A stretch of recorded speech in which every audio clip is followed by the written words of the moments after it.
Hi, so what we have done in the last lecture is to describe the ideal Otto cycle and particularly making use of a standard assumption. We will continue our discussion on gas power cycle, which now we are going to describe the diesel cycle. So, diesel cycle is nothing but the ideal cycle for compression ignition engine.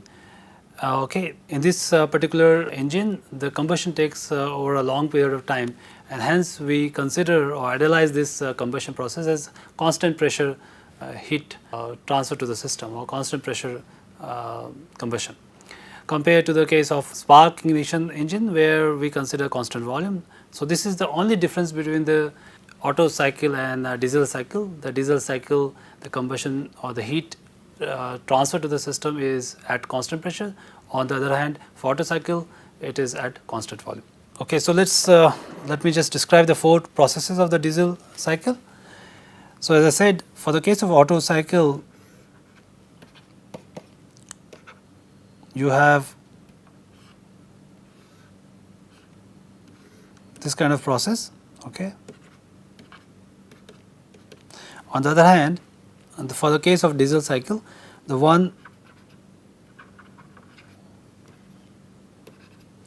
2 and 3, which is our heat in, is now at constant pressure. So, this has been shifted or this has been changed from the constant volume to constant pressure. So, 1 and 2 is still the asymptotic compression, and 2 or 3 is your constant pressure heat addition instead of constant volume heat addition as was in Otto cycle, and 3 and 4 is your asymptotic expansion, and 4 or 1 is constant volume heat rejection. Okay. And the corresponding the TS diagram is the following. Okay. So, 1 and 2 is of course asymptotic, this is a constant pressure and then this is your asymptotic expansion and this is your constant volume heat rejection. So, of course, this means that the volume is going to change during this process 2 and 3. So, the energy balance will also include the boundary work, and thus for the case of 2 and 3 the energy balance would yield this. So, earlier for the Otto cycle we simply used Q in is equal to change in internal energy, and then we replaced the change in internal energy by CV delta T. But in this case the boundary work is involved, and hence your PV work is included, and which essentially means that Q in can be simply written in terms of change in enthalpy, and considering air standard assumption you can simply replace delta H as Cp delta T. Okay. But for the case of 4.1 there is no boundary work, okay, because this is at a constant volume which is same as Otto cycle, and thus your QIT is simply Cv delta T as was in the case of Otto cycle. Now, your thermal efficiency, the expressions by definition is the same for the case of diesel. So, this is your W net by Q in, or 1 minus Q out by Q in. Q out now includes the same heat rejection is same as in the case of Otto cycle, but heat addition is now written in terms of Cp T3 minus T2, which essentially means that now we have to include K also, because Cp by K Cv is K, and thus this expression is little more complicated compared to your Otto cycle. But you can compare it with Otto cycle by first defining a cutoff ratio Rc, which is the ratio of the cylinder volume after and before the combustion process. So, this is going to be V3 by V2. So, if you go back, your combustion process occurring here. So, the ratio Rc is defined as the volume at V3 divided by volume at V2.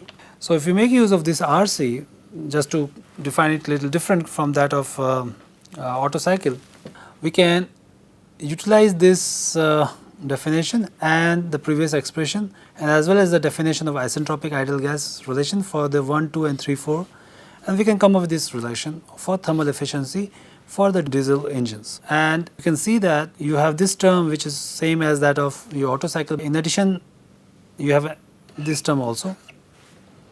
So, that means your efficiency of diesel engines differs from that of an Otto cycle by only this term which is in the bracket, and this is turns out to be always greater than 1, which essentially means that your Otto cycle efficiency is usually greater than diesel.